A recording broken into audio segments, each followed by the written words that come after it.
Welcome in, welcome in. Let's go ahead and get it started. Welcome in, everybody. Mr. Richard here. Welcome to the Rich Get Richard. This is a live podcast, webinar, Q&A, whatever adjective you want to use to describe this. But what we sit here and we do is we talk about different types of money, different types of ways to make money, different ways to get ahead, and we focus on things that you are doing and you feel like you're doing them right, but in actuality, you're doing them way wrong. So I like you to know that, you know, there are people out here who genuinely want to help people because my main objective is because I've already made enough money in my lifetime to satisfy everything I want to do for the rest of my life, right? I'm almost in coast mode.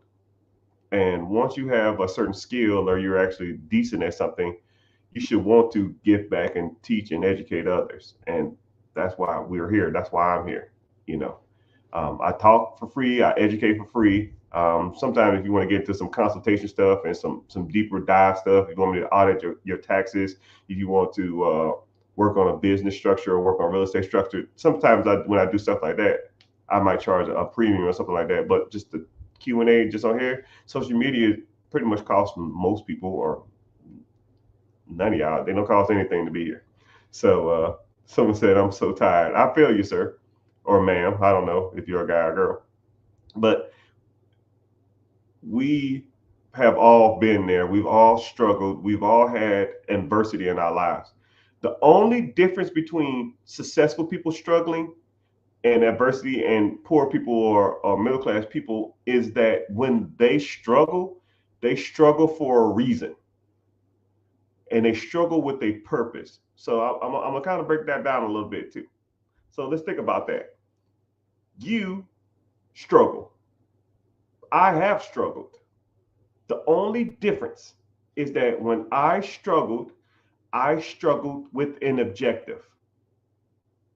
I struggled with a purpose. I've struggled with a goal. I've struggled with the anticipation of being somewhere better.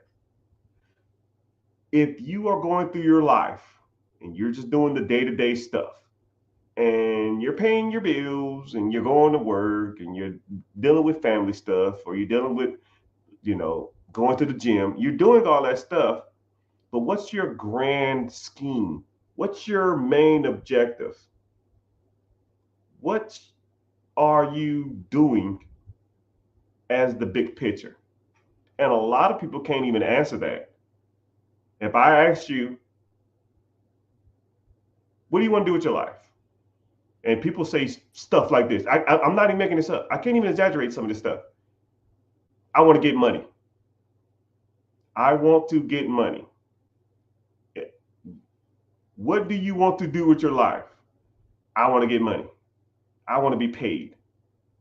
Like I want to be rich. Like I don't know what that means, right? And if I can't define it and other people can't define it, then more than likely you can't define it. Like I said, struggle with an objective. What is your objective? If you're going to go to work every day and you're going to live check to check and you're going to deal with people that you freaking hate, you're going to deal with a boss you freaking hate. Why?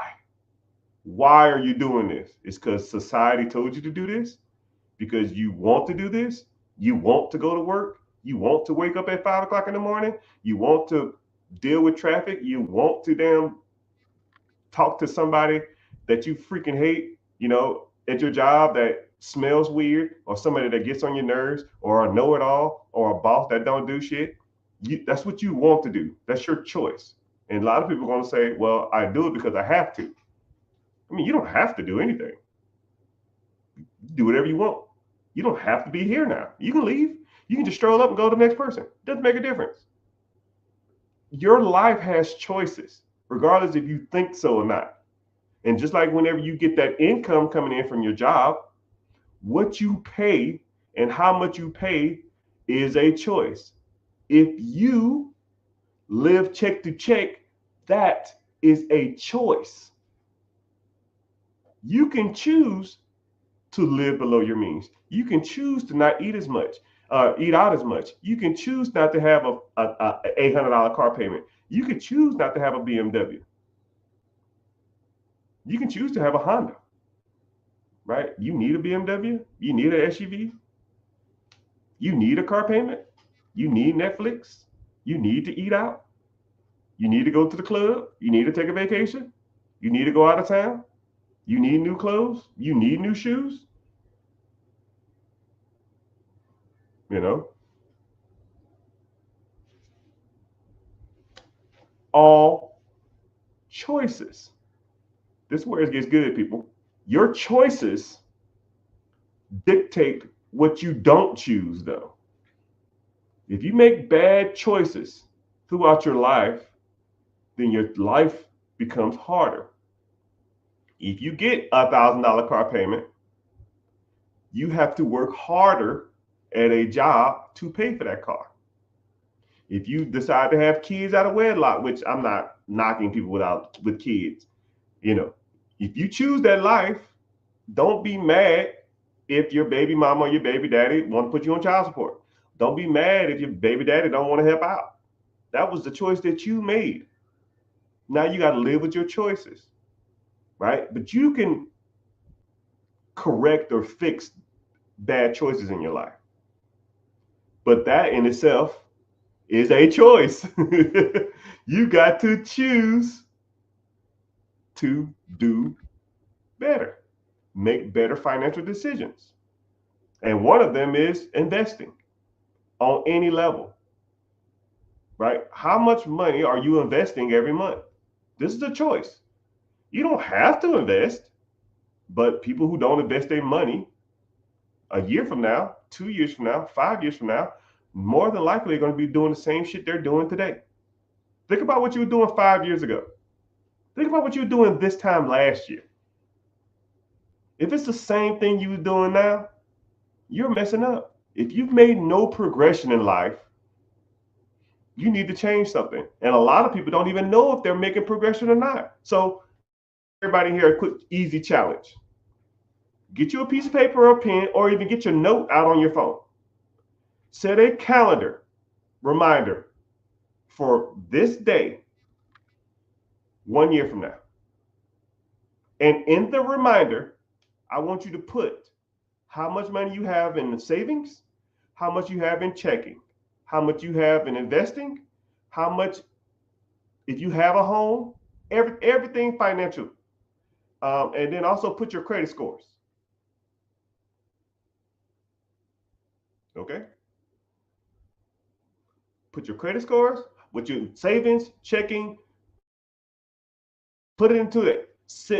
Or you can even do this too. You can even write it down on a piece of paper. Take a picture of it, send that on a calendar of that picture 1 year from now. And after 1 year's time, you look at that and then look at what you got now. If they're even remotely close, you are failing. If 1 year's time has passed and you're doing the same shit you're doing right now, you are failing in life. Life is about progression. Life is about starting at a point and working your way up. Your point in your life is not to be stagnant. The Creator did not create you to be the same person you are every year for the rest of your life. You know, it just doesn't. What's the point of life if you're not progressing in it or thriving in it? The Creator, whatever you believe in, wants you to have more. There's an abundance of money out here. The government prints out money every day. Billions of dollars are printed. Billions. Look at what I'm saying. Think about what I'm saying to you. There's billions of dollars being created. Now, money is not going to be just destroyed. They take the money and they throw it into the system.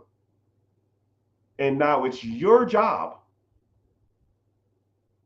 to go out there and get it. It's going somewhere. When you go to bed tonight and you wake up tomorrow, $1 billion will be printed.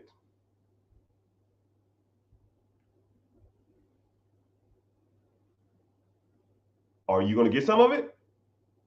Or are you going to be content with the money you got? You know, somebody on here keeps talking about like OnlyFans and robbery. Hey, brother, you need guidance. If your only avenue of thinking is OnlyFans, selling drugs, robbery, you have a poor person's mentality. How about some real estate? How about using the bank's money to go buy Airbnbs? How about using the bank's money to buy cars and put them on Turo? How about buying an existing business? How about a Dunkin' Donuts? You talk about drugs. What about buying a pharmacy? Let's do that. Let's buy a pharmacy. And every time we service somebody, we get $3 or $10 or $100. Let's do that. Or even a nightclub. Thank you. Use that brain for more in the hat rack. What about a nightclub? Like you want a strip club? You want to talk about drug dealers and robbing and stuff? Cool, I get it. What about a nightclub? You think the person who owns that nightclub out here spending their money on Hellcats, Gucci, Louis? Hell no. He see the people that come in the damn club spending $500 to $1,000 on liquor that he bought from up the street for $30. He or she probably don't even drink. I want you to think about that. He or she probably don't even drink. And y'all throwing y'all money, spending money on alcohol, making it rain, thinking y'all the coolest thing in the world, while he's taking that money back to his community. He's probably not a black dude, probably some Middle Eastern or Asian dude or a white dude. Because those are the kind of guys who owns the nightclubs, who owns the strip club, who owns the exotic clubs. Those are those type of people, man. They take that money and then they invest it. And then that investment money makes them more money.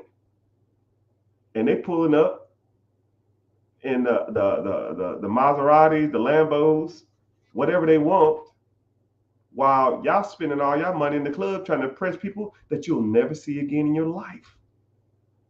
Think about the last time you went to the club. How many people you still remember from there? None. So why the fuck am I spending all my money trying to make it rain? Why am I spending $500 to $1,000 on a bottle service? Y'all got the game messed up, people. Y'all looking at this shit way wrong. And like someone said, yeah, rich people hang out with a lot of rich people, and a lot of rich people don't even look like they're rich. Like this is a limited edition hat. This is like a $70 hat. This is a $12,000 watch. This is a $500 titanium black platinum ring. Do I need a flashy ass necklace? You know how crispy I look?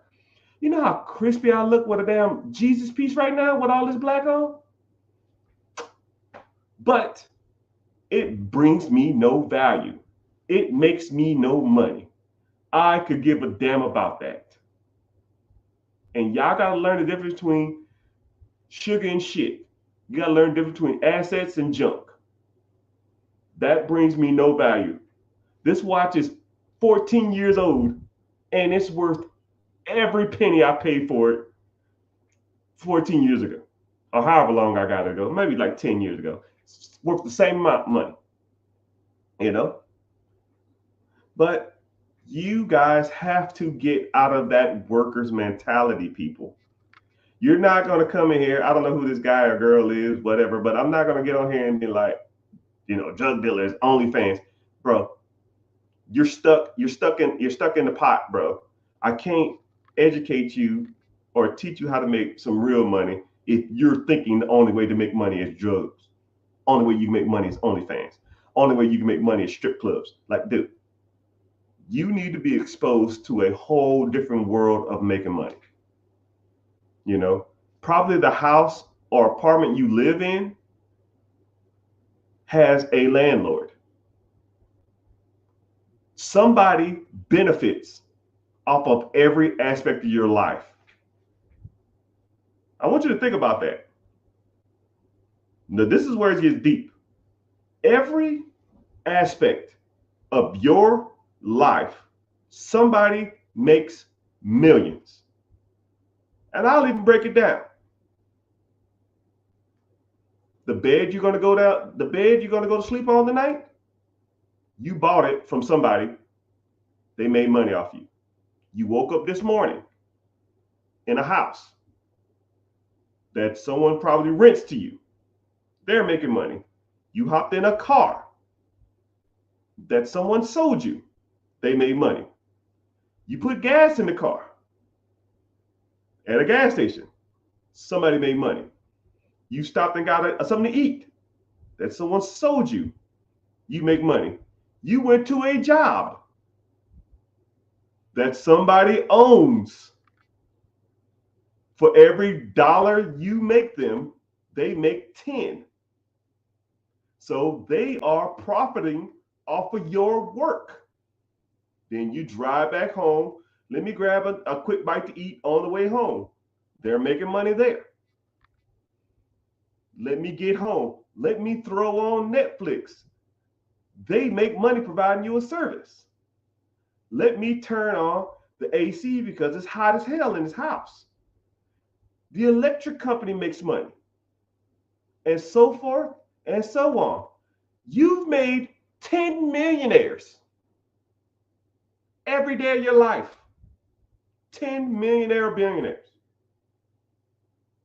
Oh man, I need a new work shirt. Let me go to Amazon. Create millionaires. Every aspect of your life, you are making somebody rich. Now, let's flip the script. How in someone else's process throughout their day can you make money? Can you sell them a bed? Buy a bed business. Can you sell them a car? Buy a car company. Can you sell someone gas? Buy a gas station. Can you sell someone food? Buy a restaurant. Can you employ people? Own a job that serves something. Can you own a subscription service? Sell something. Can you own a AC company that services air conditioners? Buy an electric company. You see what I just did? I took your basic living, the way you looking at life, and all I did was flip it upside down and gave you a different perspective. Okay? I'm showing you that people are making millions of dollars off of you. Why aren't you making $1 million off of others? The money is being created right now as we speak. They're throwing it into the system. How much of it can you get? If the answer is none, unless you're at a job, sir or ma'am, you are fucking up. Point, period, blank. If you went to sleep and you woke up with the same amount of money in your account, you shouldn't have took your ass to bed. If you went to sleep and didn't make any money while you were sleeping, you shouldn't have took your ass to bed. When I was struggling and broke, I was sleeping 2-3 hours a day. I was sleeping in my car on my lunch break because I was so tired. Now I sleep 12 hours a day. Not a boss, not a person in the world calls me unless I want them to. Pick your struggle, people. Pick your struggle. Someone talking about a sugar mama. Brother, not everybody can be helped. Not everybody will get it. You know how, like, this is what's crazy. I'm trying to put you on some game. I don't even know your name. I'm not even going to learn it. It's irrelevant. I'm trying to tell you what you need to do, but yet you're talking about guns, robbing, OnlyFans, sugar mama. I can appreciate you being here, but it's like I'm talking to myself with some people, man. And some people won't get it, right? Being successful and being rich ain't for everybody. They don't call it the 1% for no reason. Because if everybody could do it, then everybody would do it. If it could be done amongst the masses, then the masses would do it. But it takes hard work. You can't be lazy, and it's not for the faint of heart. And it's not going to happen for everybody. It's not. You just got to choose to think better. And this is what's crazy too. How often do you get to associate or ask a multimillionaire anything you want to about money? And the time that you do get to talk to this individual, you're talking about OnlyFans and sugar mamas. It's crazy. Crazy to think about it like that. You could ask a person in a position that you want to be in, anything in the world, and you bring up to him or her selling drugs, OnlyFans, strip clubs, robbing, and sugar mamas. It's crazy. It's crazy. It's crazy. Anyways.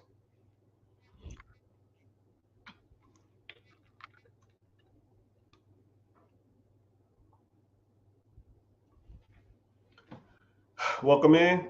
I just got to talking about general stuff. Hope gave y'all some motivation. Hope y'all find value in this type of stuff. If you are watching from Instagram or Twitter or Twitch or Facebook, welcome in. I see some people from Facebook in the house. I see some Twitchers in the house. See some TikTokers in the house. Click the link in the bio and then click on YouTube. Well, first of all, if you want to learn more about this type of stuff, you want to learn, if you find value in some of this stuff and you feel like, man, I feel like I can do some of this stuff that this guy's talking about, click the link in the bio, join the free class. It's called Be Your Own Boss. And also too, if you want to watch this from YouTube, they pay me to be here. Everybody else don't pay me to be here. All right. So go to YouTube, type in The Rich Get Richer. You'll see the live, click on it. If you want to follow from there, that's fine. If you don't, just watch from there and it's fine. Actually, I see your questions. I see your questions first when you comment on YouTube. So it's a lot easier for me to get to y'all questions. But let's get to some Q&A, because that's how we do it here, right? How do I feel about a Dairy Queen or a Grills or Dairy Queen and Grills? Yeah, they're franchises. They could be. It depends on, like I tell you something. Okay, they're not bad.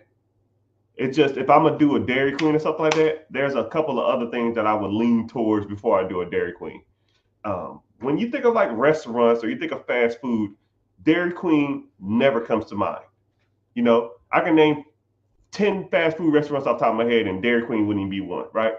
Taco Bell, McDonald's, Burger King, Wendy's, Chipotle, Chick-fil-A. I mean, you see how like Dairy Queen doesn't come to mind? So why would I want to invest in a Dairy Queen? Because Dairy Queen is like to me, it's like a third or fourth tier type of establishment. So if I was to do a restaurant or a fast food place, Dairy Queen wouldn't be it. But if I was to buy a Dairy Queen, it would have to be doing some serious numbers for it to be worth it, and it would have to be a price that's actually worth it. right? If they were selling it for 300,000 and it produced $200,000 a year in cash flow to me, oh shit, I'll run that, right? But a lot of people think I know what I got, I know what I'm sitting on, and then they overprice their crap, and then I'm just like, nah, I'm good. And generally, whenever those typical certain individuals who own those type of establishment, they always overvalue their stuff. I'm not gonna get into like the demographic or something like that, but you know what I mean. You can fill in the blank. But yeah, but there's and also too is a franchise. Whenever you're dealing with franchise, you have to pay a franchise fee, you have to pay an ad fee, and all this kind of stuff. But you do get help, you do get assistance, and I do like that aspect of it. So they're not bad, but there's other things that I would look into before I get into Dairy Queen. But if you're interested in that type of stuff, man, I can break down franchises, I can break down restaurants, I can help you start a restaurant, I can help you get into a non-franchise restaurant. It just depends on what you want to do. Okay. Good question though. I I've got done real estate. I don't know what I mean, but I want to, I've done. I'm assuming you saying I've done real estate and I want to get into business. Should I focus on buying a business or focus on real estate? I am. I call myself the options man, right? I like options. So if you have a certain amount of money or you have money that you want to devote towards something, figure out the easiest way to deploy that money and or the most cost effective way. If it's cheaper or easier to get into 5 or 6 homes with like $50,000 than it is to find a business in your area that you like, then go that route. But if you found something that you're interested in business wise and the business is producing the kind of money and cash flow you want, then go that route, right? But I like to look at what's in my area, what type of business that I want to buy, and then I look at the real estate cost of return in certain sectors in certain areas. But that's a good question though. But everybody's different. Every state is different. You would have to look at what you kind of want to get into. And if you're doing good at real estate, just keep rolling with the real estate thing. And then one thing, I actually talk about that in my free webinar. Click the link in the bio, join the free class. I talk about if you wanted to get into real estate, the pros and cons of it. And if you want to get into buying a business, the pros and cons, because there are both. One has better tax ramifications, one has better cash flow, one has better depreciation, and the other one requires less down payment. So it just depends on you. How can I buy a house? I only have 1 year of tax returns from my company. Well, sir, if you wanted to buy a house, that's almost your 1 year tax return is kind of all you need if you know what you're doing. But there are programs out there to help individuals who want to buy a house.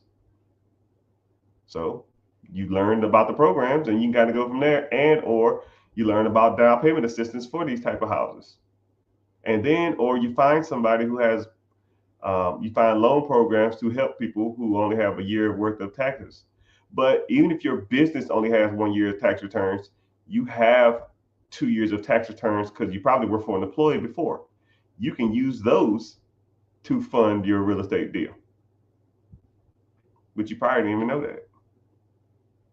And one thing about my tax business or the tax business that we own, we can review your taxes to see how much house you can even qualify for. And I don't know if you have a S corp, C corp, or a Schedule C, or not Schedule C, sorry, S corp, C corp, sole proprietorship, or LLC, or however your business structure is. Some of that stuff will make a difference. But we'll get into it. You know what I mean? How many SBA loans can you open per year? You can open up an SBA loan every 9 months, not to exceed $5 million in total debts. Someone said, I'm listening to a dude in a blazer and a Lacoste hat. Yeah, well, this Lacoste hat probably costs more than everything in your house. I'm sorry. On a house. Yeah. But I hate not having hats. So I always wear hats. And this is what's crazy. I oh I wear I'm always cold. I'm always code. I walk around with a blazer or a like a polo style zip up all day long, all day. Like I wake up, I'm no exaggerating.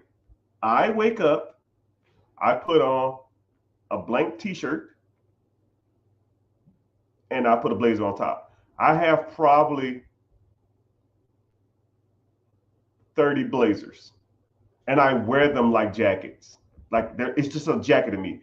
Like I walk around the house, like I'm literally laying on the couch under a blanket in a blazer, right? If you look close enough, you can see my dog hairs.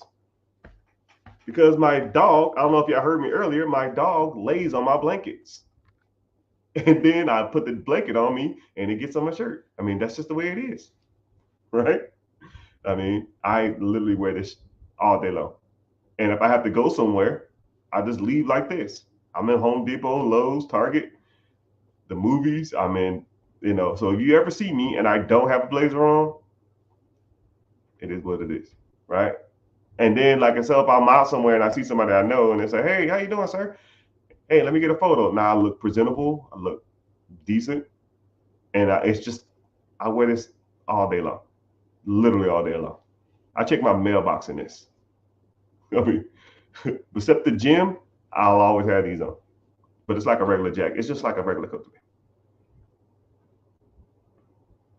Someone said, "Oh yeah, how many businesses can you open up every year?" Yeah, not to exceed $5 million in debt, and or you can open up as many businesses as long as you don't have exceed $5 million in debt, and you can get an SBA loan every 7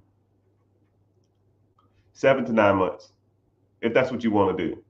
But if you are in the community and I teach you how to evaluate deals, you shouldn't even be open. You shouldn't even be looking at a second deal for at least 2 years. You should be looking at your second deal. If you bought a business, you should be looking at a deal probably every 2 years, because it takes about 2 years to either recoup and or start making real money. Because you want to take all the money out of the deal, and you never want to take money out of one deal and put it to another. You almost want to recoup your money first. So let's say, for example, you bought a business and you put $50,000 down, right? And let's say that business is making you $150,000. Okay, year one, you're taking your $50,000 out. Don't take the $150,000 of income you made, leave the $50,000 in the business just to go out and buy another business. Like that doesn't make sense. Get your money out of the deal first. Get your down payment out of it. Now you made 100,000, right? And then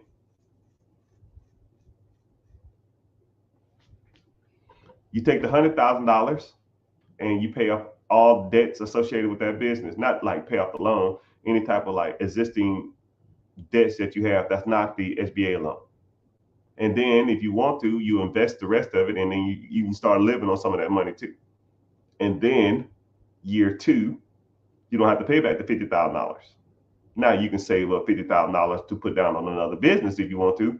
But now you're in year two, close to, almost at the end of year two. That's how I would do it. That's how I try to teach people how to do it.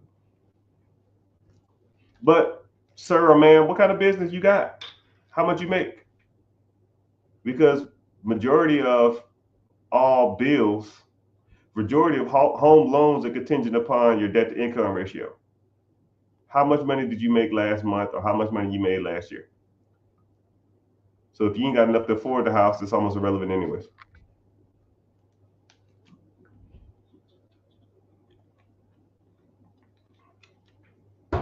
What are the chances to use my HELOC as a down payment? Okay, I'll tell you like this. The banks hate using debt to buy more debt.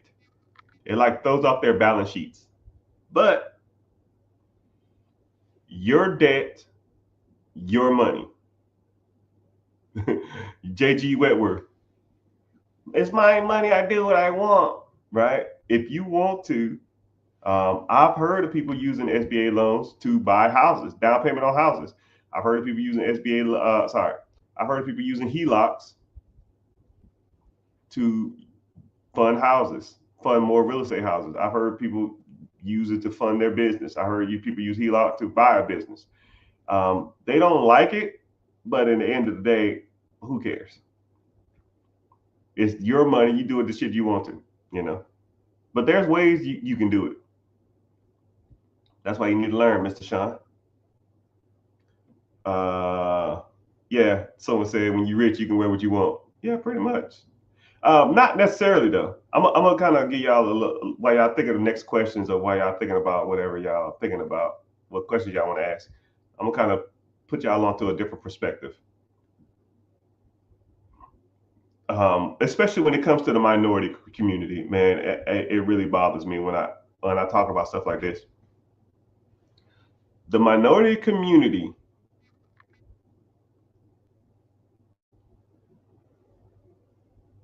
values appearance first. They don't value what you're saying. Okay? And it really shouldn't be like that. And we're one of the only type of people that do that. So if let's say I didn't have a blazer on, let's just say I had a regular t-shirt on and the t-shirt was kind of dingy. Let's say the t-shirt had paint stains on it all over because I was painting a house or something like that. Hey, congratulations on the wedding. I hope your wife knows she got a plan for life and ain't no bull crapping. I hope we do it part. Anyway, that's another story. Uh, if I dressed down, right? I know people out there who are worth millions, tens of millions of dollars, who teach people how to make money, and they show up in sweatpants and t-shirts and backwards hats. And they're not black. And their community eats every word that he says. But if I dressed in some Walmart hoodie or some shit, a backwards hat, a scruffy beard, looked all, y'all wouldn't know, half the people wouldn't even be in here now. It's almost like I have to get through a layer or a barrier of looks with certain people before people even acknowledge who I am. And it shouldn't be like that. It really shouldn't. I've seen people on social media with, I'll go to their lives and they'll have 600 people in there. It'll be a white dude sitting in front of his house with a pair of $5 Walmart shades and an old dingy t-shirt. And his message is not even as powerful, as potent, or as worth it. It's not even worth the listen. Like, it's just regurgitating shit he probably heard off social media or something like that. Or there's no value in there. It's just talking. Be 1,000 people in there. And then somebody like me, I'll wear like suit jackets and I'll be presentable and I'll have to enunciate my words. I have to focus on what I'm saying so I don't sound like an idiot. And I barely scratch the surface. It shouldn't be like that. It really shouldn't, but it is, right? It's an uphill battle for minorities. And the hardest people on me is not the outside community, it's my peoples. And it shouldn't be like that, but it is.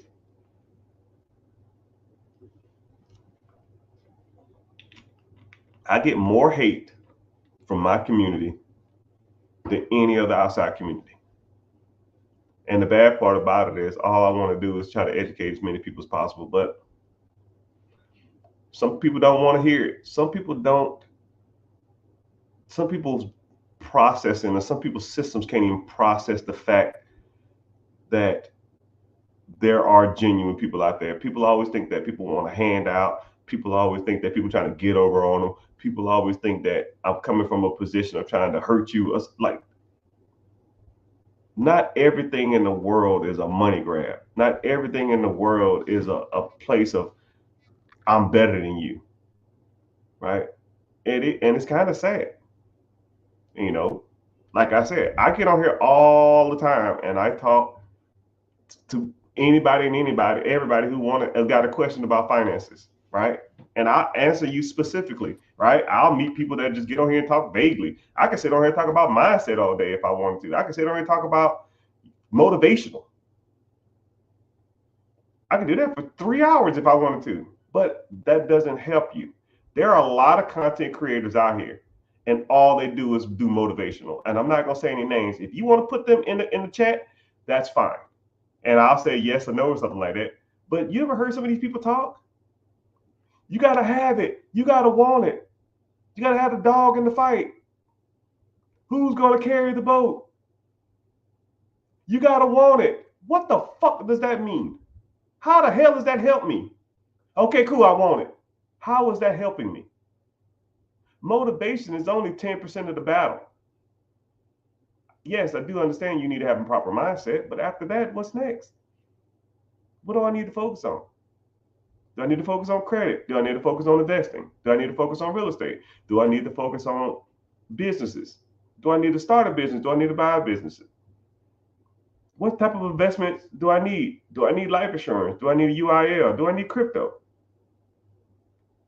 Because any fool can come up here and talk for 5 hours about passion and dreams and goal setting, but that shit doesn't help, right? And there's a lot of people out there that's all they talk about. If you sit back and really analyze, get a piece of paper out and a pad and a paper and write down everything that's applicable to your life. Write down everything that you could implement in your life.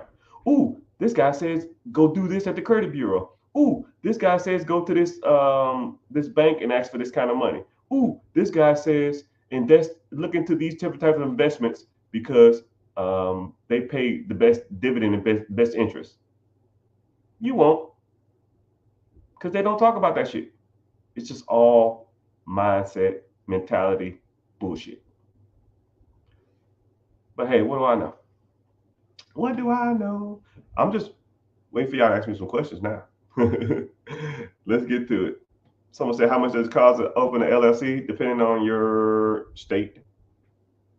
Go to your Secretary of State, and or for you would go to your LLC setup, click the link in there, and then put in your state. Boom. See, that's practical. That's applicable. That's tangible gain. Any of y'all can go do that. Search Secretary of State, LLC setup for your state. Fill out the form. Wow. Boom. Rocket science, right?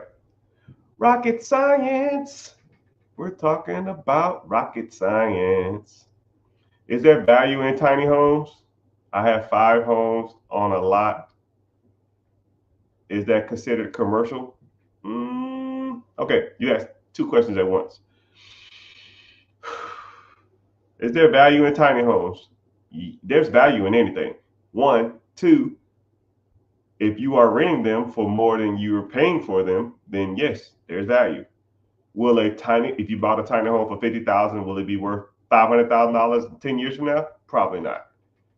You're probably going to be a tiny home is almost going to be worth the value of what you paid for it. Actually, probably be worth a little less. A tiny home is almost considered to me like a trailer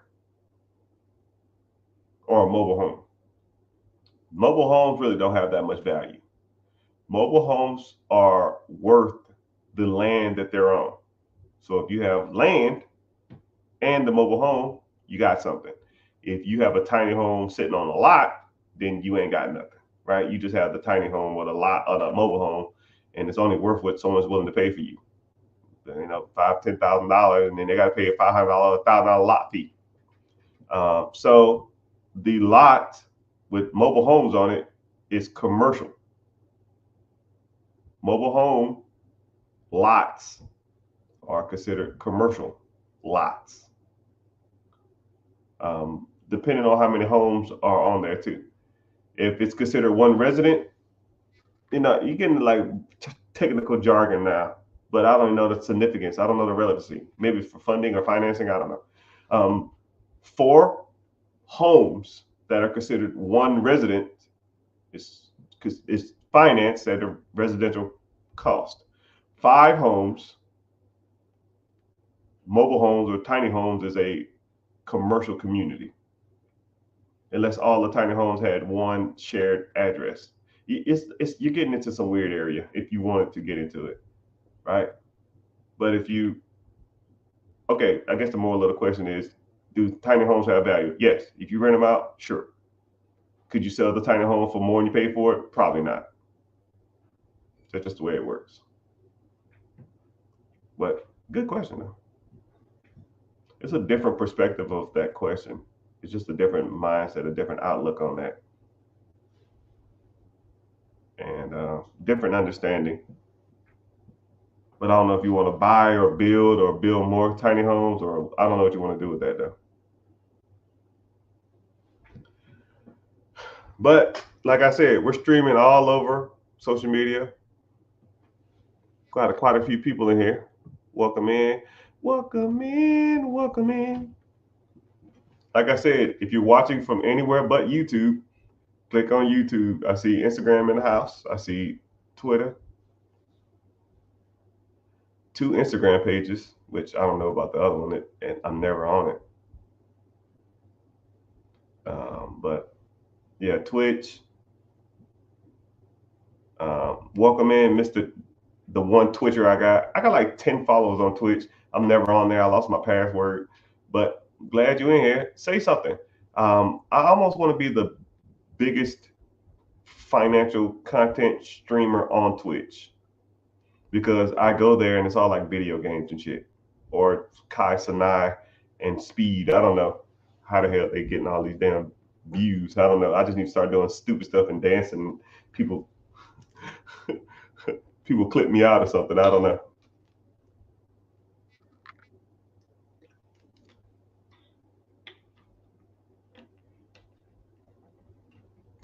But welcome in. I appreciate you being here. But yeah, we're streaming Facebook, YouTube, TikTok, Twitch, Instagram. We all in the house. We are all in the house. Speaking of commercial, since we're talking about commercial loans, since y'all being all shy, I guess we'll talk about real estate. So if you wanted to get into real estate, someone asked another real estate question on Instagram too. If you wanted to get into real estate, you got to understand the difference between commercial loans and residential. Commercial loan means that you are buying or apartment complex or a warehouse. An apartment complex is considered an apartment if it has 5 units or more.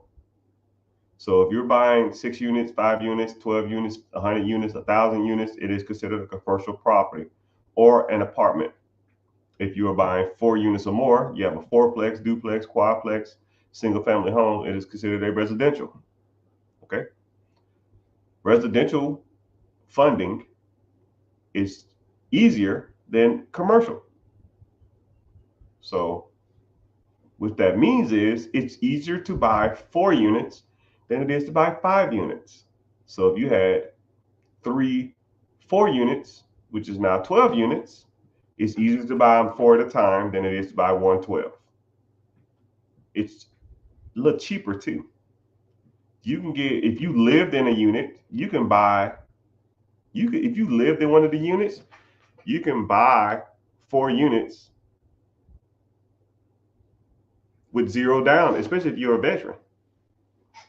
If you're a veteran, you can buy 4 units with 0 down.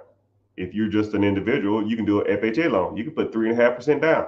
Let's say 4 units are $200,000. $200,000, and that's $7 grand. 3.5% of 200,000 is $7,000. You're gonna finance the 193, and let's say your payment on 193 is $1,500. If all 3 of the units are written out for $700 a piece, 700, 700, 700, you live in one, 7 plus 7 plus 7, that's 2,100.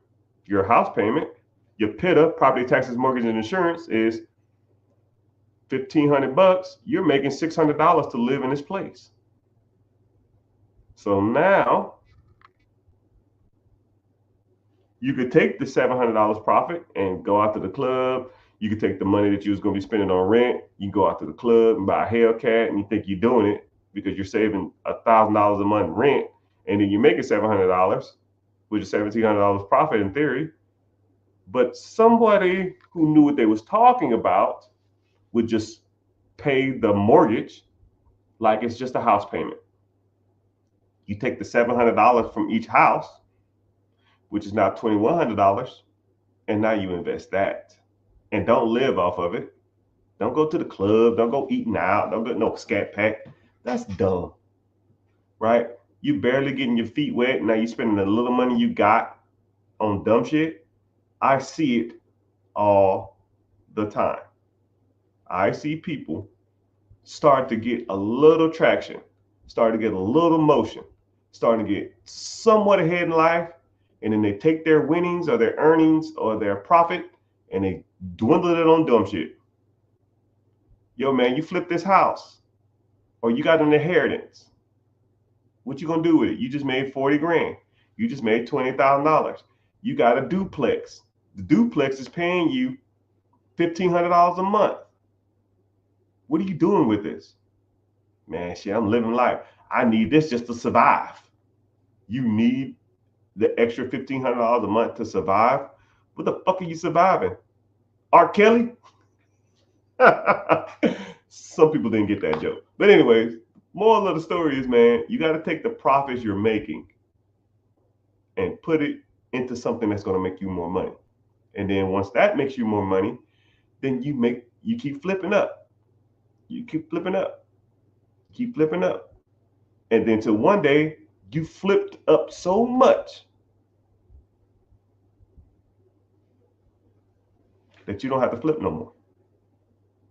Okay? That's the game. That's the hustle, people. A lot of people just overthink this shit. Okay, so I'm gonna get to y'all questions. I want to get to this one first. Somebody said, I want to buy a Challenger and put it on Turo. Let me help you out. Better question. Why? Out of all the cars in the world, why a Challenger? Why a Hellcat? Why a Scat Pack? Because you want to drive it on the weekend and stuff? I thought like Scat Packs and shit like that is like, I think they're like top 3 stolen cars.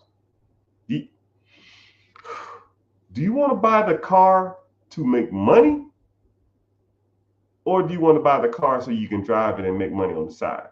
I mean, that's like, if you're going to do it to make money, a Challenger is not where it's at. I got a buddy. I wish I had my phone available. He has 15 cars. And they're all cars that you would never think that to put on Turo. There are the bottom of the barrel, barely go. See, that's your problem. Because you want to be cool and try to make money on the side. Throw that cool shit out the window, man. Fuck being cool. Fuck a Challenger. If you want, I'm gonna tell you something, man. I've driven and been in all the cars, every car you can imagine. Challengers and Hellcats and Durangos, those shit don't turn heads. Lamborghinis, Rolls Royce, Cybertruck will turn some heads. Those type of cars turn heads. Make enough money to buy a real head turner, not a fucking Charger. You know, and then also too, my buddy with 15 cars, dude, Honda Civics, Nissan Centuries, uh, Jeep Compasses, freaking minivans. He has like 3 caravans. Are caravans cool? No. I don't know if I drive a fucking caravan. But now my buddy makes about $250,000 to $300,000 a year, renting out 2016, 2015, 2014 cheap ass cars. He buys them. You know, think about it like this. Let's say you bought a Challenger. Okay, let's say the Challenger is 50,000. You know how many 2014 Nissan Sentras I can buy for $50,000? Let's say you have the Hellcat. Your payment is $1,000. Okay, $50,000. Let's do this. $50,000 cash. You bought a Challenger, Hellcat, or whatever the fuck them shits are. You rent it out for $100 a month, $100 a day. Okay, $100.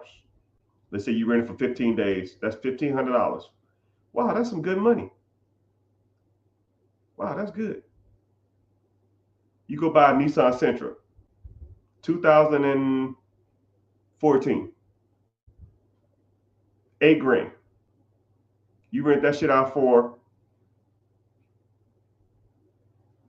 $40, $45. I'll make it 50 just to make it easier.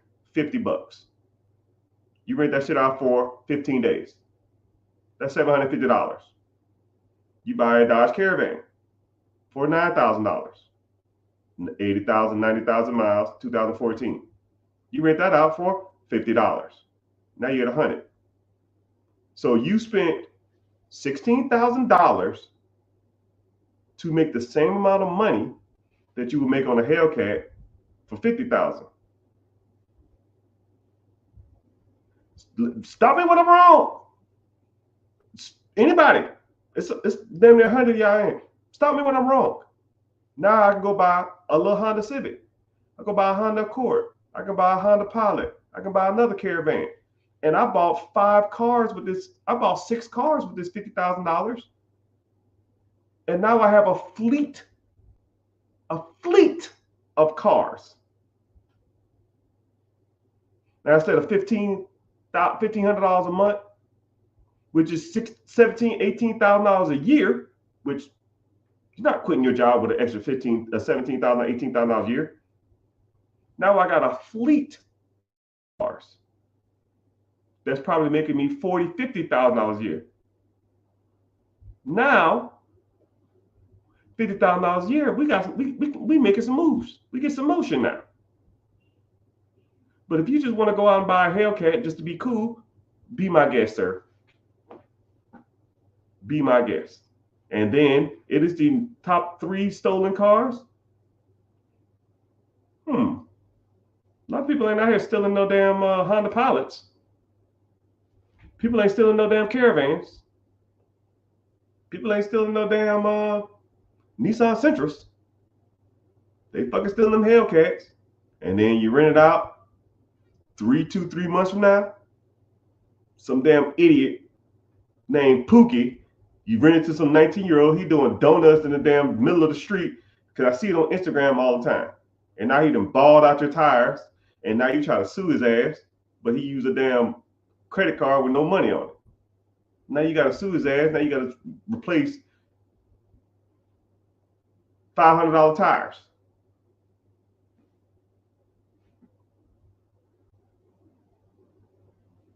You trying to make money or you trying to be cool? You trying to be rich or you trying to be the coolest guy on the block? You want to be the guy that says, yo, man, I pulled up on them fools in that new Challenger. I was cool as fuck. Or you want to let the guy that let your money speak for itself? Yo, man, when last time you seen old boy? I don't know, man, but every time I see him on social media, he talking about buying a new car for his fleet.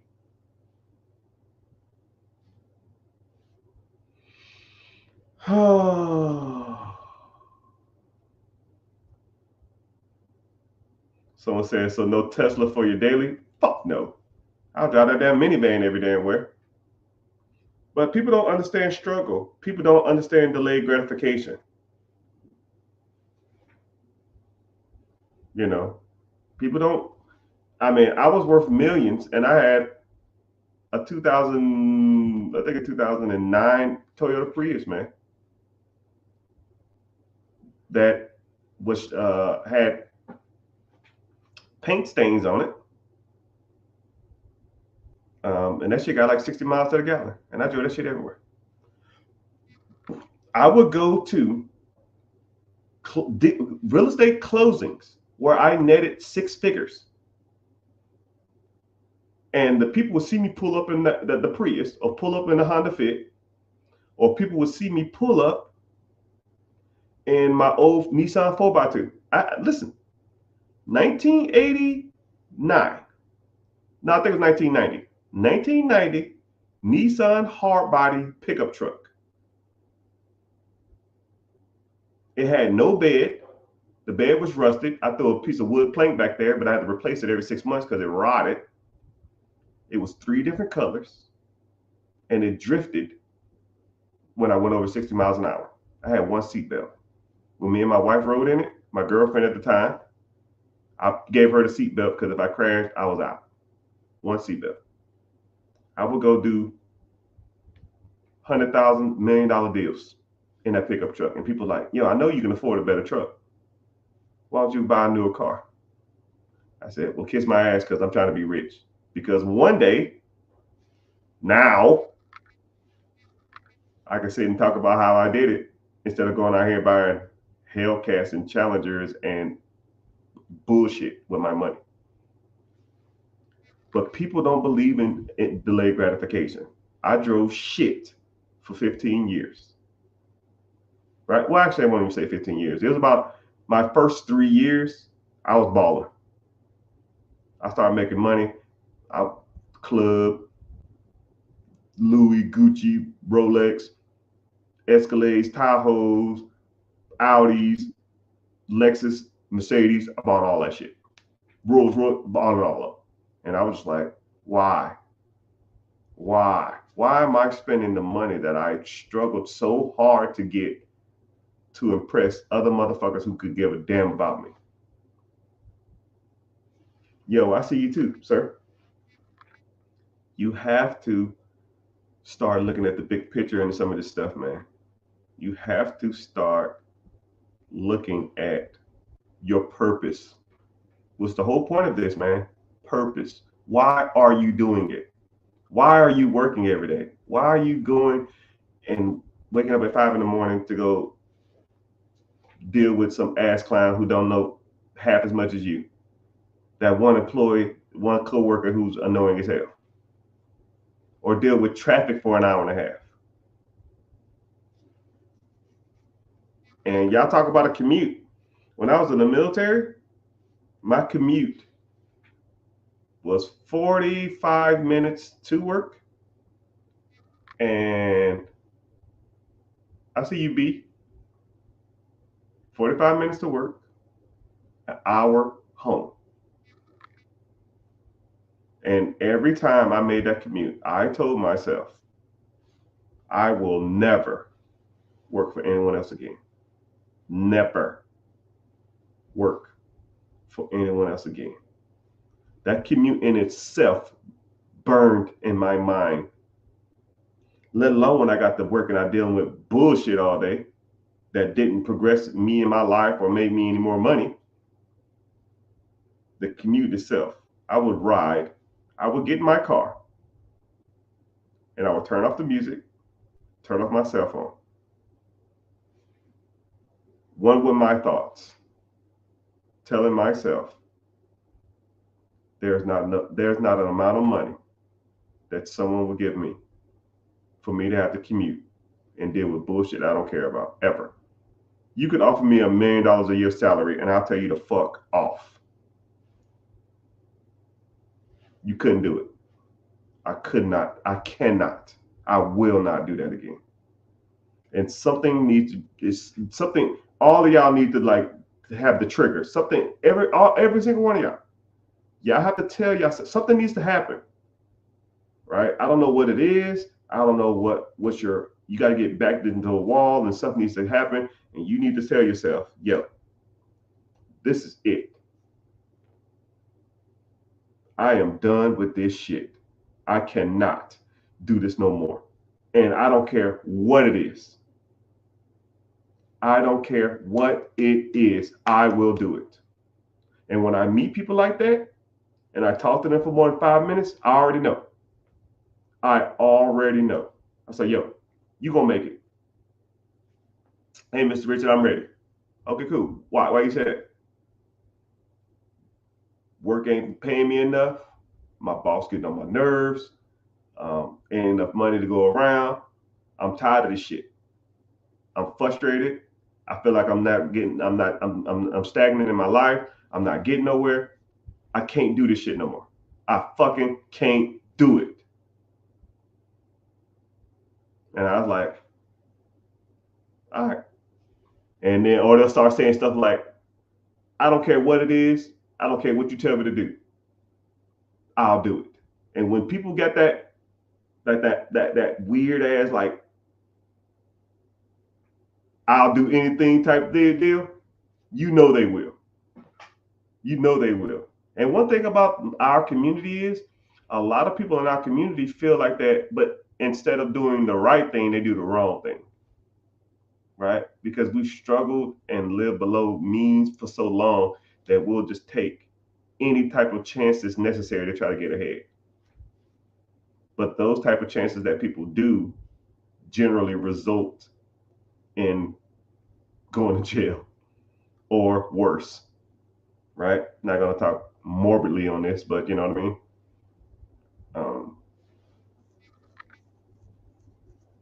But I ain't gonna say I can respect it, but I can also kind of not necessarily appreciate it, but I can see the drive.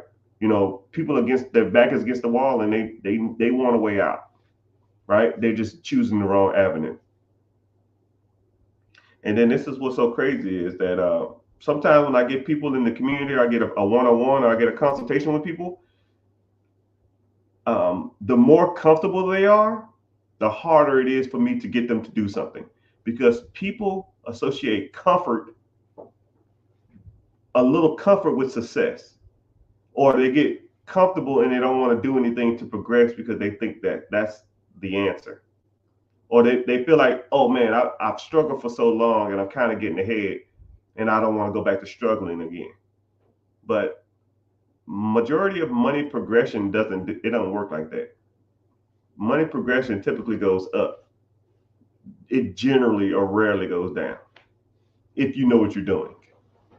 So, and then the bad part about it is, say if you took everything you got and you had to start over again, right? If you have the necessary skills, the attitude, and the mental fortitude to get ahead, you can do it again.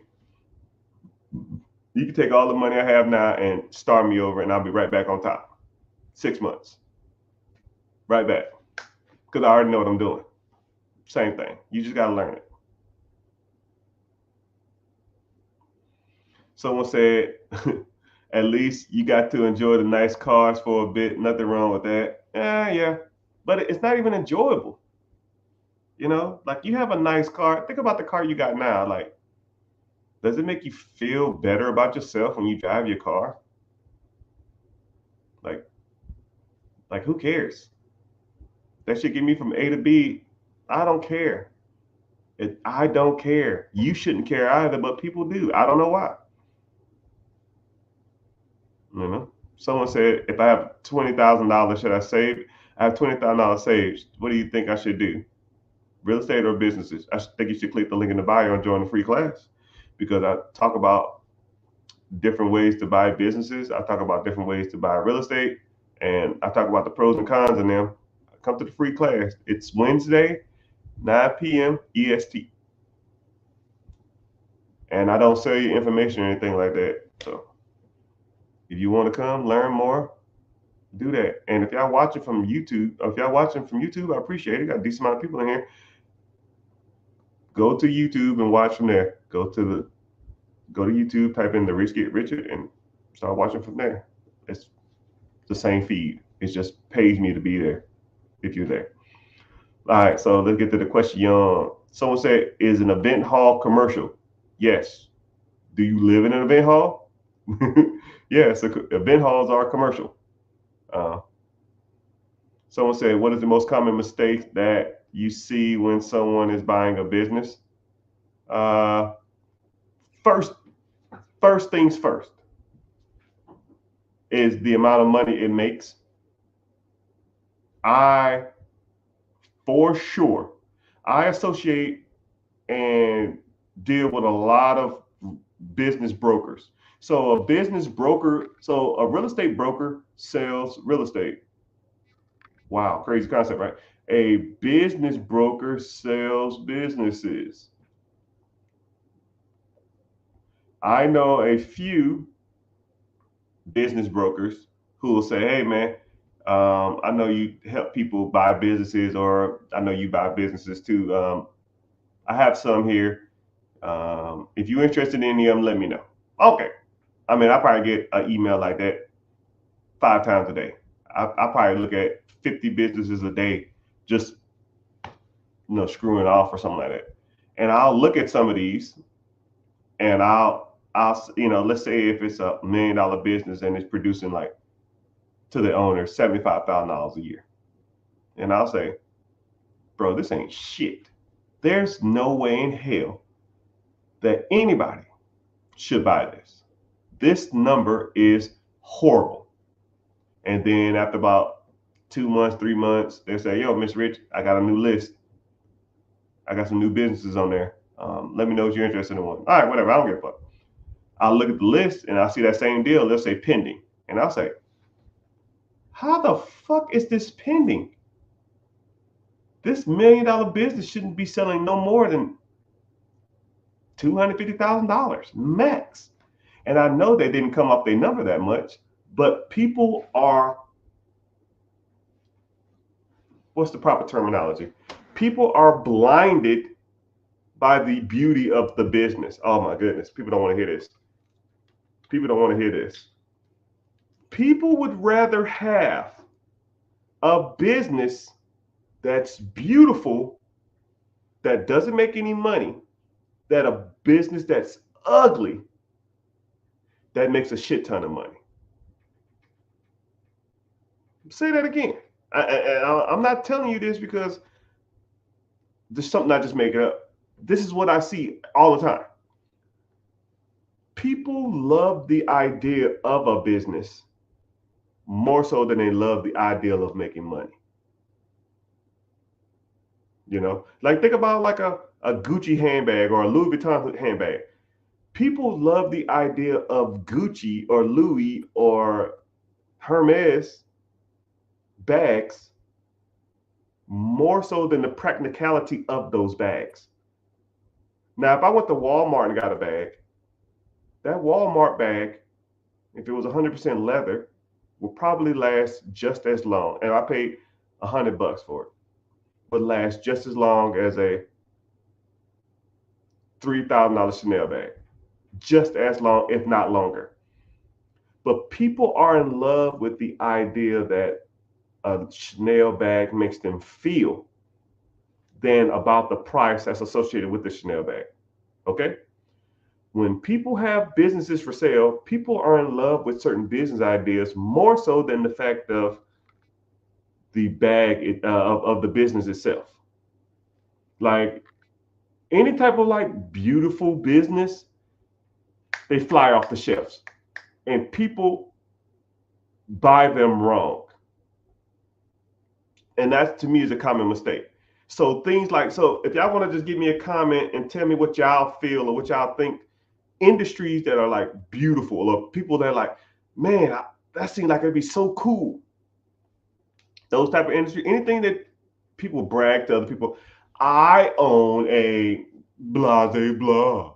I have a blah blah blah." Any of those, anything like that, those are common mistakes because people overpay for that shit because they want to be cool instead of want to make money.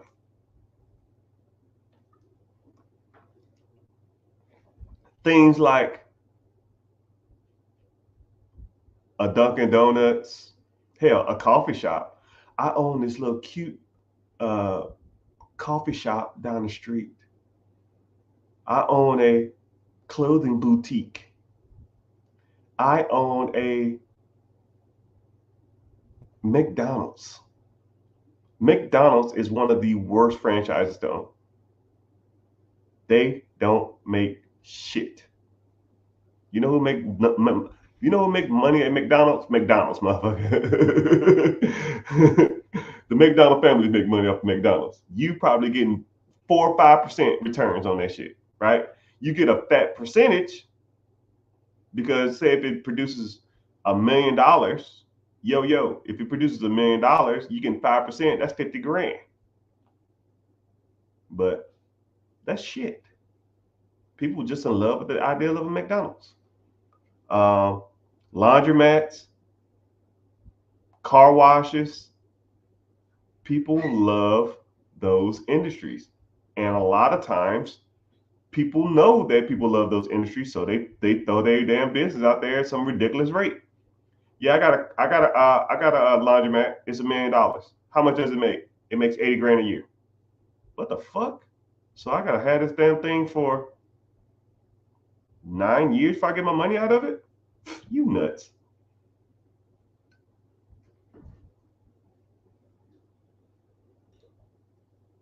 Somebody said most franchises, not necessarily. Not necessarily, but you need to learn. Franchises sometimes can't be that bad. Sometimes franchises are okay. You just got to know how to evaluate. But I'll tell you something too. Every student or every mentee or every consultation that I've ever done, everyone, every single one will say, "Yo, I have um, I have 5 businesses that I want to buy." And I say, "Okay, cool. Before you have them right now, copy paste. Yep, cool.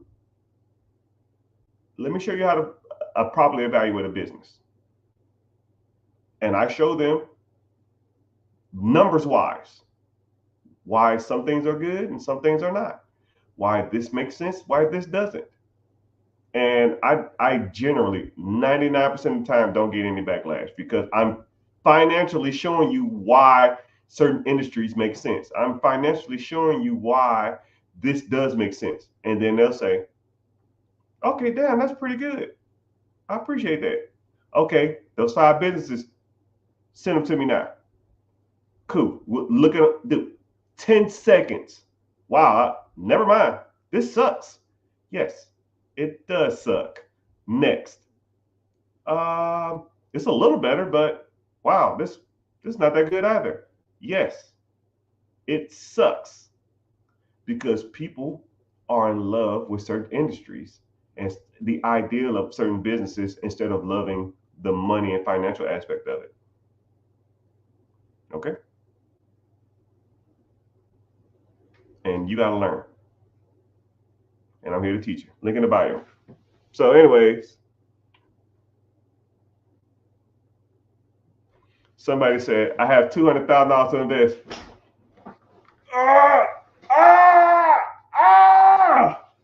What I'm about to say, people, anybody who know me, anybody who know me,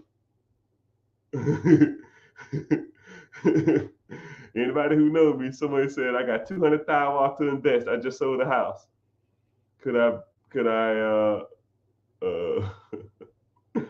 should I buy another foreclosure or such?" Brother, you, my friend, anybody who knows me know what I'm about to say. Brother, you must be new here. You are already rich and you don't even know it. 200,000, wow, brother, you are sitting on a gold mine. You are rich. And don't even know it. Meaning, when I tell people okay, here we go. So for those who don't know, who knew, he seemed like he's new. He said, I'm lost. I got you. When I ask people to define what rich is, I get 100 different answers.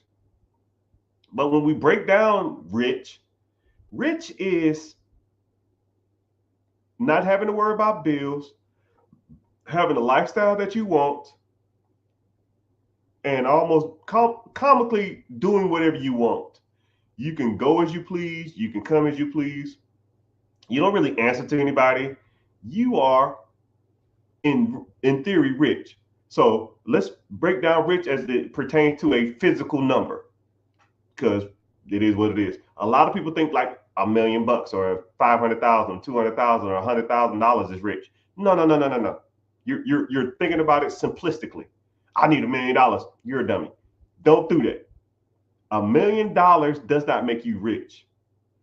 Making money that you have to do little to no work for, that covers all your expenses, in theory, makes you rich. If your total bills every month is $10,000 and you own a business or a real estate or a process or something, a side hustle, whatever, that makes you $20,000 a year. Meaning that you can not work, not do shit, and have an abundance left of money at the end of the month. You are financially free, my friend. You, in theory, are rich. You're rich on time now. You're rich on time. Time is the game. Your objective is to not spend your time working for other people. Once you break that cycle, then you can spend all the rest of your time making more money. Think about it like this. You work 8 hours a day, maybe 9 if you have a lunch, hour commute there, hour commute back home, right? That's 11 hours, including an hour to get ready to work. You work 12 hours a day, 5 days a week.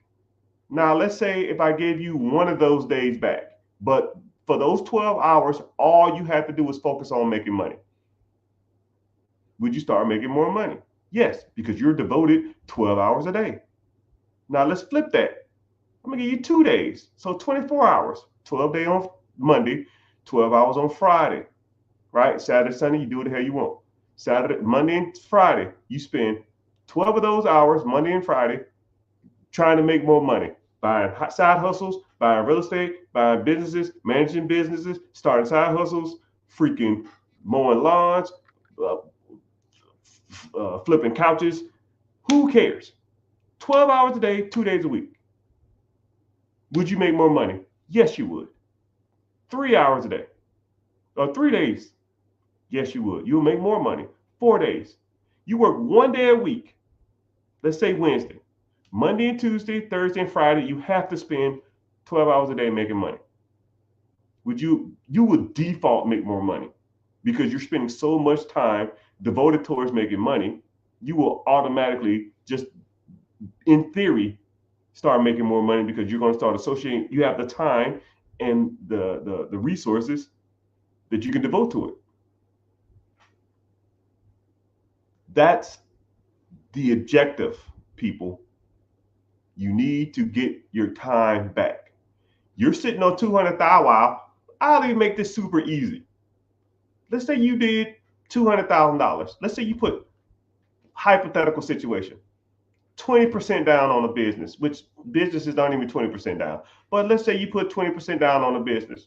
$200,000 is $1 million company. Let's say the $1 million company is doing 40% margins, which they're out there. 40% margins, that's $400,000 a year. That's $35,000 a month. After the first year of owning this company that you bought existing, you have made $400,000. You put $200,000 down, meaning you still profit $200,000. $200,000 is somewhere in the range of $17,000 a month. If you can use an extra $16,000 a month, put a boom emoji in the chat. If you could quit your job with $16,000 extra a month, put a 1 in the chat. So you have $200,000. You bought a business for $1 million. The business makes you $400,000. You paid yourself back your $200,000. So in theory, you risk nothing. You already got your money out of the deal. So if it goes bankrupt, who gives a fuck? You already got your money out of the deal. You still profited $200,000, which is about $16,000 a month, right? And that's the first year. Let's take the second year. Year 2. Let's say you didn't make $400,000 that year. Let's say you made $350,000. Yeah, sales went down. Who cares? $350,000.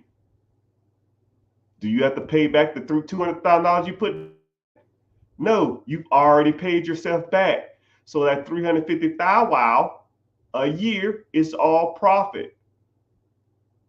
So now you pay yourself as a manager in your business. You just pay yourself a simple $100,000 of the profit, just so you can sit your ass at home and not work. You still have $250,000 left. So what do you do with the $250,000? You go buy a house, you go to the club, you buy some Hellcats, some Chargers, some Gucci, you take a vacation? Fuck no.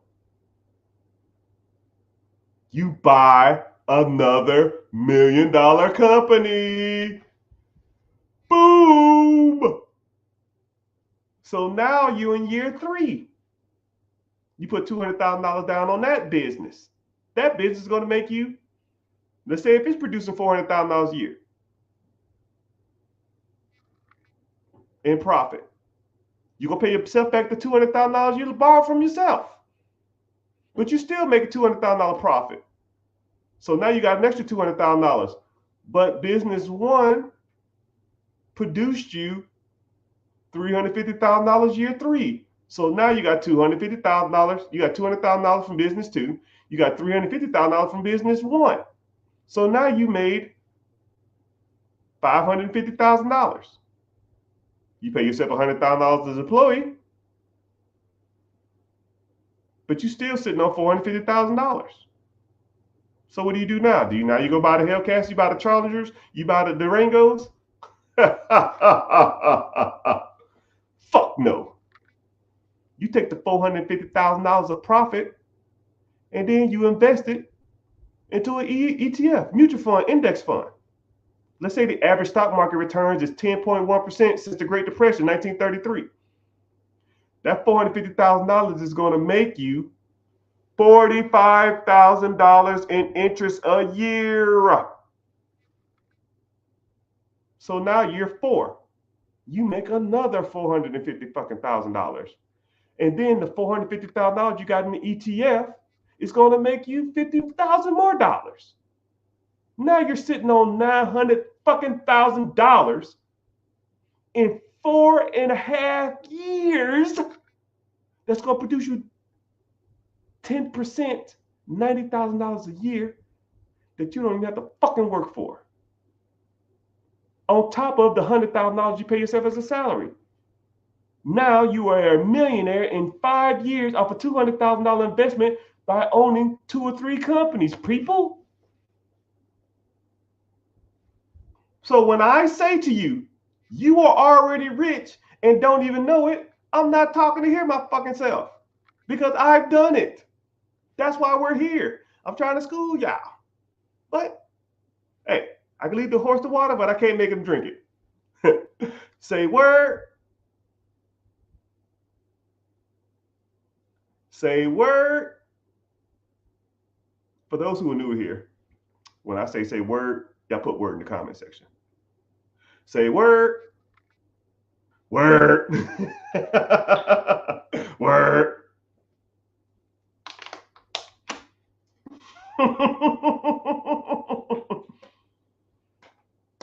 Hey, I got a buddy. My old boss is in the house. I'm recording this class, man. You can't be putting me on blast, man. But sir, I'm telling you what. I actually just retired this year, man. I'm doing pretty good, sir. We'll leave it at that. I'm wearing whatever shoes I want to.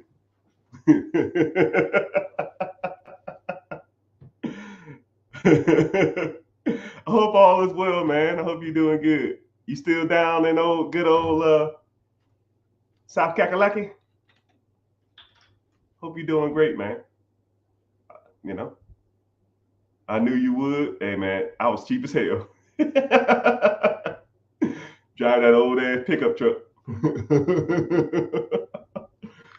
Hey, remember me and you used to talk about we used to talk about buying them old school trucks, trying them cheap ass trucks in India and sent them over here. We still need to do that. Them little Tata tutus or whatever the hell they was called.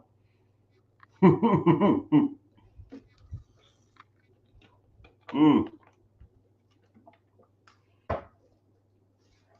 But I appreciate it though. I'm glad somebody believed in me. But I mean, all honesty, back in the day, I moved up to a farm and I'm raising goats. Oh man, that's dope. I hope all is well. I remember I'm gonna tell you something too since you in here. I always give people their flowers. I call it giving flowers. It's like acknowledging people whenever they're around because whenever they're gone or you never see them again, it's hard to tell people how much you appreciated them. And back in the day, you really wasn't hard on me. I was just a young, dumb knucklehead who didn't know no better, running around just being stupid. And I mean, you never like disrespected me. You always talked to me with respect. And when I first like met you, you came off as like, I didn't know you, and you had like a real southern drawl. I mean, a lot of people that have my backgrounds don't take too kindly to people with like southern drawl and stuff like that because there's a lot of like divide amongst people from like my area and your area. You know what I mean? But you never like looked at me differently. You always treated me with respect, and you always listened to what I had to do. You never really gave me a hard time, and there was some things that you did at work and off work that I almost like truly admired, and I really appreciate the guidance that you did. I really something that you did that I really really like kind of got me involved in real estate. Is that you had like a carport at that one house you had, and I think you built like a garage or something around your carport, and then it's something that I was asking you about it. I don't know if you remember that. I'm sure you do remember that fucking building that damn carport or building that garage. And I said to you, I said, "Oh man, you putting this money in this house. Now you can sell it and make more money." And then you said, "Nah, man, I'm just keep this and I'm gonna keep this house forever. I'm gonna live here forever." And then and then you said something like, "Yo, man, I only spent like 6 or 7 grand, but I increased the value of this home by like 25,000." And you know, when I'm just a young dumb kid, and I'm thinking to myself, "Man, damn, this dude he pretty much forced appreciation of his house." There's not a lot of things that you can just put money into, and then it pretty much double or triple the value of something. And it almost got me thinking about just a different perspective on just like real estate. I was living in the little maintenance trailer with Stroll and Prentice and Eli and Douglas, if you remember him. And it just gave me a different perspective. And then I was like, "Yo, man, I gotta own my own home." I think you, who else owned a home? You, Chance, and I want to say, I think Metz or Catterton bought a house too. And I was like, "How the hell they buying houses, man? I could buy a house too." And that kind of got me starting my real estate journey. I don't know if you paid 74 and sold it for 220, and you live in it, so you didn't have to pay capital gains tax. You got the fat check. But yeah, man, I really appreciate you as a role model, almost like a bigger brother figure. And you know, I never told you thank you for everything, but I really appreciate you for giving me some guidance and wisdom and being hard enough on me to not like discourage me, but hard enough to where I can get the objective of what you want to accomplish. But I thank you for that, sir. All right, enough of that. But I don't know if you know, Mr. Sir. I don't like to say this is recording, so I don't like to say like specific people's names and stuff. But yeah, I don't know if you know now, but your boy caked up. I got over 100 properties, 2 apartment complexes, and own like 8 different businesses. I enjoyed your humor, yeah. Now I just sit around all day and play around on the internet. It is what it is, though, man. I retired a couple years back. My supervisor asked me did I want to go for master, and I said, "Nah, I'm good. I don't need the money. I just want to be done. I want assurance. That's why I'm here. I'm just doing my time, right? Living in Florida now, even though it kind of sucks here with the storms and stuff, but I'm doing good. Healthy as an ox.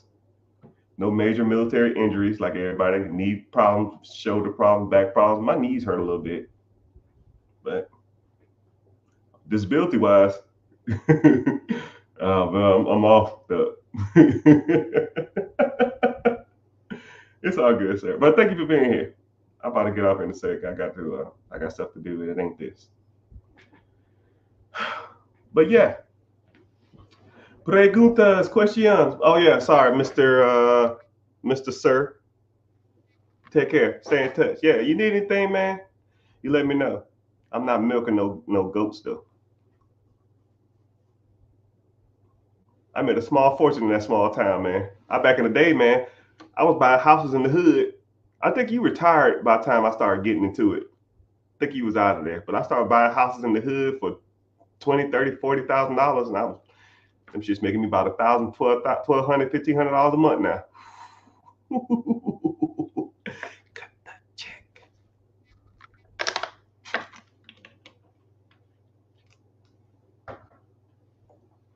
What is the best business?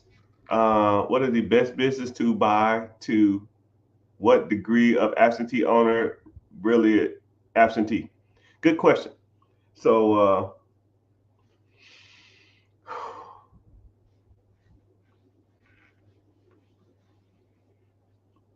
whenever you have, I want you to think about where you work and how often do you ever see the owner? Because contrary to your belief and contrary to your understanding of money, somebody owns that process. Somebody makes money off of you working there. Okay? Somebody makes money off that process. How often do you see that person, him or her, in that process? Let's say you work at Walmart. The owners of Walmart, do you think they bag groceries? Do you think they clean up on aisle 5? No, they own the process that makes money. And the same thing can be said with a lot of businesses. Think about your local Chipotle. How often do you see the manager there or the owner? You don't see the owner because the owner hires managers, and you have multiple levels of management. You have a GM, then you have assistant manager, then you have shift managers, and then you might have a team lead, and then you have associates or employees. That hierarchy or structure is pretty much prevalent in all different types of businesses and avenues. You know, it's everywhere.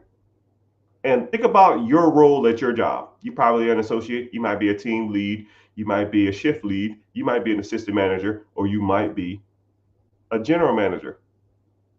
But the owner doesn't need to be there. The owner controls the process. Sometimes owners can be there. You have owner operators. And sometimes they're semi-absentee. Sometimes they come in on the weekend. Sometimes they might show up on a Friday. Sometimes they might show up on a Monday, do inventory. Sometimes they might do the bookkeeping. Sometimes they might just walk around and see if the damn place ain't fell apart. Sometimes they're just completely absentee. It's the manager's job to tell the owner what faults or what problems is going on in the business. And if you have a good dynamic with your managers, then your managers will tell you everything you need to do. You don't have to be there. You can Skype or FaceTime with a manager. Hey, we open at 9. It's 7:30. You're already there. Walk me through the building and let's just tell me what's going on. Yeah, we got a leaky faucet here. Okay, cool. Did you call anybody to come out and look at it? No, I will though. Cool. Add it to your list. Right? That's the manager's job. Ensure that that building is running flawlessly. And then the manager's job is to ensure that that business is running flawlessly. And then the manager's job is to ensure that that business is making money. Because if that business don't make money, then the manager don't make money. And if the manager don't make money, the assistant manager don't make money. The assistant manager don't make money, then the leads don't make money. And if the leads don't make money, the employees don't make money. And then everybody loses their job. I lose my investment, you lose your job. But the bad part about it is when I lose that business, I'm not broke. When you lose your job, then you got to find another job. So you do your job right, and I'll do my job. I'll pay the bills, and you make me money. And when I make you money, I'll pay you a paycheck. It's a great dynamic. It's a great exchange. You do a service, I pay your bills. You want work-life balance? I don't want none of that. I want money. You want to get off at 12 and go to your kid's recital? Cool. That's fine. Right? I'll work 24 hours a day and make millions. I don't need the balance. I want the money. Some people want the balance. Some people want the money. Now I have both. Well, better than most. Somebody asked, how do you get started buying businesses? You got to learn, my guy. Link in the bio. Go to the link in the bio. It should be a Stan Store link, or it should be my website, therichgetricher.com. It's going to be one thing to click on. It's going to say, be your own boss. And if you're interested in credit, business funding, investing, real estate, Section 8, Sub 2, lease options, you're interested in that stuff. Buying businesses, scaling your business, evaluating businesses, Turo, whatever you want to talk about, we'll talk about. Click the link in the bio, join a free class, and then we'll go from there. Especially Mr. 200 Thou Wow, you need some help. 200 beans, bro? You rich and don't even know it. And then the bad part about it, Mr. 200 Thou Wow, if you're still in here, comment if you're still in here, Mr. 200 Thou Wow. If you don't even have to put $200,000 down. We could put $200,000 in a brokerage account, an investment account, and then you can take a loan out against the investment account, and then use the investment to fund your business deals. So in theory, you're not even risking any of your money. It's nasty work out there, bro. It's nasty, man. Shit done got serious. Man, the shit done got serious.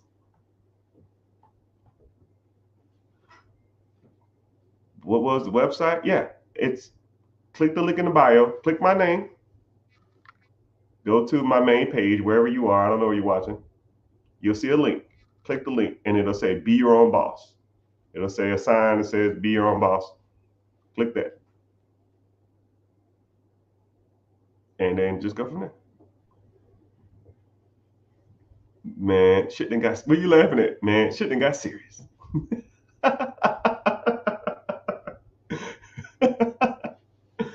La, da, da, da, da, da.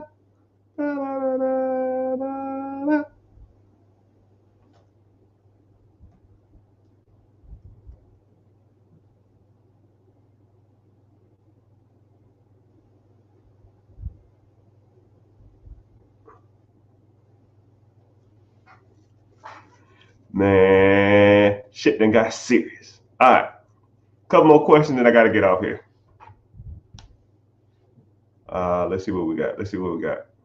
When building wealth, do you recommend starting off building credit? Yeah, but that's a good question. That's a great question. Whenever you're talking about building wealth or building your finances, um, I have a technique that I like to call the 4 pillars. I'm in the process of writing a book on this, so I'm gonna kind of break it down a little bit now, and then whenever you get a chance, you ever see the book for sale, buy the book.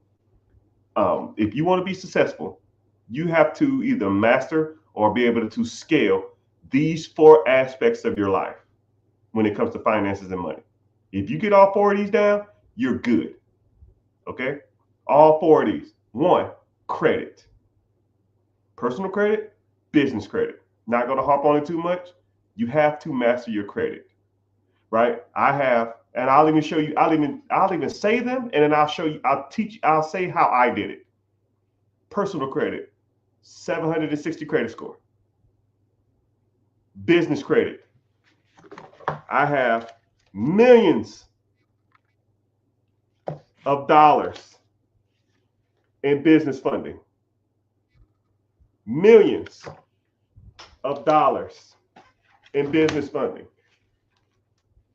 Right? Millions of dollars in business funding.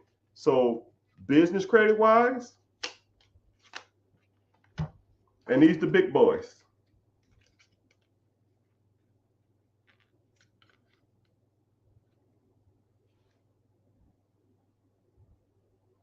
These the big boys. This is $2 million worth of lines of credit, people. $2 million. Now, I'm asking you a serious question. If you had access to $2 million of credit, what would you buy? But you had to buy something that make money. It's rhetorical. You didn't even got to answer. It's irrelevant. Just think about it. $2 million worth of credit. And that's just on these 3. And that's just on these 3. That's not including the ones over here. Master credit. Next, investing, mutual funds, ETFs, high yield savings accounts, index funds, mutual funds, stocks, bonds, 401k, IRAs, IULs, whatever the hell they're called, life insurance. Understanding and grasping all of those assets that produce you money year over year. Okay? And now you don't even want to talk about my portfolio. I probably drop 60 to 70 grand a month in my my funds. 60 to 70 grand a month. Think about that. When I'm 55, 60 years old, I'm gonna be getting checks for about $1 million to $2 million a month for the rest of my life. Just adding money on top of money. It is what it is. And then I'm gonna give it to my kids, and they can make $1 million a month. I don't give a shit. They can do whatever they want to with it. They're gonna be spoiled as fuck, and they just don't even know it. Next is real estate. Owning your own home, buying rental properties, multifamily, apartments, commercial, syndication, wholesaling, bird dogging, Section 8, mastering all forms of real estate. That's pillar 3. Pillar 4 is ownership of processes that make you money. Businesses, vending machines, cars on Turo, Airbnb, buying businesses, starting businesses, anything that makes you money while you're sleeping. You don't work the process makes you money though. Now, if you bought something that makes you money, you still can make money while you're sleeping, but you make more money. If I had a business that I own that I work 60 hours a week, how many businesses can I own? Two max. I have a business that I work an hour a week. Well, how many can I own? Well, shit, 50. Whatever, how many you want? And those are the four pillars that you need to master. And if you haven't mastered any of these, you need to be shown and taught how to do it. And congratulations, I'm here to teach. So if you're interested, sign up for the free class. Click the link in the bio. Join, let's get started. But make sure you're following. I'm always out here giving all the game away. I'm always trying to school and teach and educate because I kind of comically like it. The way I talk to you now is how I talk to myself. You think I'm hard on you guys, I'm twice as hard on myself. And